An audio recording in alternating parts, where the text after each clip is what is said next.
Mummy क्या हुआ? सुबह से इतनी उखड़ी उखड़ी क्यों? मतलब वही वीमेन प्रॉब्लम, पीरियड्स। मम्मी ये तो प्राउड मोमेंट है, और पीरियड्स तो वुमेन की पावर है। आप इसे प्रॉब्लम बता रहे हो? ज्ञान मत दो बेटा, करना ही है ना तो जा रसोई में जाके खाना बनाओ, मेरी जगह जॉब पे चले जाओ, और शाम को जाना है पापा को बॉस की पार्टी में, चले जाना मेरा सब्स्टिट्यूट बन के। सॉरी मम्मी, आपको कहीं जाने की जरूरत नहीं है। आप आराम करो, खाना भी बन जाएगा और पापा से मैं बात कर लूंगा, ठीक है? आपकी इस तकलीफ को सबने सिर्फ एक बहाना समझ लिया। जिस चक्र से पूरी दुनिया चलती है उसे लोग नौटंकी क्यों कह देते हैं? बेटा यही तो आज की पढ़ी लिखी दुनिया का सबसे बड़ा धोखा है। कंपनीज में पीरियड लीव की पॉलिसी बनती है, लेकिन सच कहूं, अगर वही लड़की फर्स्ट डे छुट्टी की मांग कर लेना तो पीठ पीछे उसे कामचोर और कमजोर कह दिया जाता है। बेटा चाहे हाउसवाइफ हो या वर्किंग वुमेन, दर्द में तड़पते हुए पेन किलर खाकर वो घर का काम करती है और वो ऑफिस जाती है, वॉशरूम में जाके रो लेती है, लेकिन अपना दर्द छिपाती है, क्योंकि उसे पता है कि अगर उसने सच बता दिया तो लोग उसकी काबिलियत पर ही सवाल उठाने लगेंगे। बेटा हमें पुरुषों जैसा बनने की समानता नहीं चाहिए, बस हमें हमारी प्रकृति के लिए संवेदनशीलता चाहिए। कहाँ से आएगी संवेदनशीलता जब पता ही नहीं क्या होता है, कैसे होता है, क्यों होता है?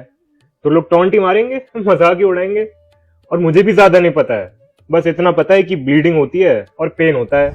हर महीने महिलाओं के गर्भाशय में एक सॉफ्ट लेयर तैयार होती है, और जब गर्भधारण नहीं होता तब वो लेयर टूटकर ब्लड के थ्रू बाहर निकल जाती है, जिसे पीरियड्स कहते हैं। जब ये परत टूटती है तो गर्भाशय सिकुड़ता है, जिससे तेज ऐंठन होती है। हार्मोनल चेंजेस भी इसी की वजह से आते हैं। मूड स्विंग्स, चिड़चिड़ापन, थकान, ये सब परेशानी होती है, जिसे पीएमएस कहते हैं, यानी प्री मेंस्ट्रुअल सिंड्रोम। इसीलिए इन दिनों आराम करने की जरूरत होती है। अगर ये एक नेचुरल प्रोसेस है तो फिर इसे मासिक धर्म क्यों कहते हैं? देखो, मासिक तो समझ में आ गया कि महीना है, लेकिन इसे धर्म से क्यों जोड़ा गया? धर्म का मतलब है स्वभाव, कर्तव्य या प्रकृति का नियम। जैसे सूर्य का धर्म है जग को प्रकाशित करना, वैसे ही स्त्री के शरीर का प्राकृतिक नियम है सृष्टि को आगे बढ़ाना। मतलब मासिक धर्म कोई शर्म नहीं, सम्मान है। हाँ बिल्कुल, आयुर्वेद तो इसे ऋतुकाल कहता है, यानी शरीर का शुद्धिकरण। तो फिर ये अचार न छूना, मंदिर न जाना, ये सब बंदिशें किसने बनाई? बेटा ये सब बंदिशें नहीं थी, बल्कि हमारे पूर्वजों के द्वारा बनाए गए नियम थे, जिससे कि उनको आराम मिल सके। अब हमारी रसोई की तरह पहले की रसोई आसान तो हुआ नहीं करती थी। कुएं से पानी भरना, बड़े बड़े बर्तन मांजना, मसाले कूटना, चक्की चलाना, इन सब बाहरी काम से आराम देने के लिए ये नियम बनाए गए। और मंदिर जाने पर बंदिश क्यों थी? बेटा मंदिर ऊंचे ऊर्जा केंद्र होते हैं, जिसमें एनर्जी ऊपर की तरफ खींचती है, और आयुर्वेद के अनुसार पीरियड्स के समय हमारे शरीर में अपान वायु ऊर्जा होती है, जो नीचे की तरफ काम करती है। दोनों का टकराव होने से गर्भाशय पर दबाव पड़ सकता है, जिससे वात दोष बढ़ता है। इसीलिए ज्यादा घूमने फिरने को मना किया जाता है। और पुराने समय में मंदिर होते थे पहाड़ियों पर, ऊंचे स्थानों पर, कच्चे रास्ते हुआ करते थे, इसीलिए पूर्वजों ने मंदिर ना जाने का नियम बना दिया। लेकिन बाद में लोगों ने इसे अपवित्र कहकर डरा दिया, जबकि ये नियम बना था स्त्री की शक्ति की रक्षा के लिए। और अचार ना छूना? बेटा अचार ना छूने के पीछे भी प्योर साइंस है। पीरियड्स के दौरान हार्मोनल बदलाव की वजह से हाथों का तापमान और पसीने का पीएच लेवल बदल जाता है। पुराने समय में अचार के लिए कोई केमिकल प्रिजर्वेटिव नहीं होते थे, इसीलिए बदले तापमान की वजह से उसमें फंगस लगने का डर होता था। लेकिन आज के समय में हम हाइजीन का ध्यान रखते हैं, चम्मच यूज करते हैं, तो अचार के खराब होने का तो सवाल ही नहीं उठता। अफसोस की बात है मम्मी कि कितनी महान सोच को इतनी घटिया रूढ़िवादिता में बदल दिया लोगों ने। टीवी पे पैड्स के ऐड देख लो तो आते हैं, किसी को कुछ पता नहीं चलना चाहिए। मेडिकल स्टोर पे पैड लेने जाओ तो भैया काली पन्नी में पैड पैक करके देते हैं।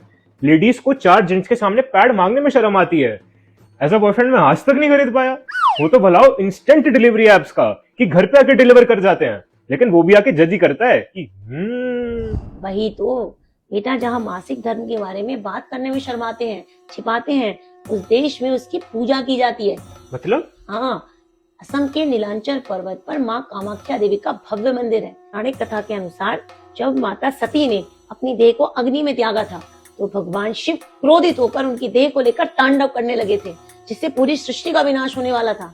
तभी भगवान विष्णु ने माता सती की देह के टुकड़े किए, जिसके अंग चारों तरफ जहाँ जहाँ पड़े वहाँ सिद्धपीठ कहलाए। माता सती की योनि का भाग नीलांचल पर्वत पर गिरा, जहाँ बाद में कामाख्या देवी का मंदिर स्थापित किया गया। जहाँ माँ कामाख्या को साल में एक बार मासिक धर्म आता है, तो तो कपाट 3 दिन के लिए बंद कर दिए जाते हैं और अंबुबाची मेला मनाया जाता है। पूरी प्रकृति उसे उत्सव के रूप में मनाती है। नदी का पानी लाल हो जाता है और उस पावन रक्त से भीगे हुए वस्त्र को लोग महाप्रसाद के रूप में अपने माथे से लगाते हैं। जब साक्षात जगदम्बिका का मासिक धर्म इतना पावन है तो एक साधारण स्त्री का मासिक धर्म अपवित्र कैसे हो गया। मैं इस संसार की और उस स्त्री से कहना चाहती हूँ जो भी इस वीडियो को देख रही है कि अपने इस दर्द से कभी शर्माना मत। ये कोई बीमारी नहीं है, कमजोरी नहीं है, बल्कि इस संसार को जीवन देने वाली शक्ति है। जब त्रिदेव इस शक्ति को नमन करते हैं तो समाज के तानों के आगे तुम अपनी नजरें क्यों झुकाती हो।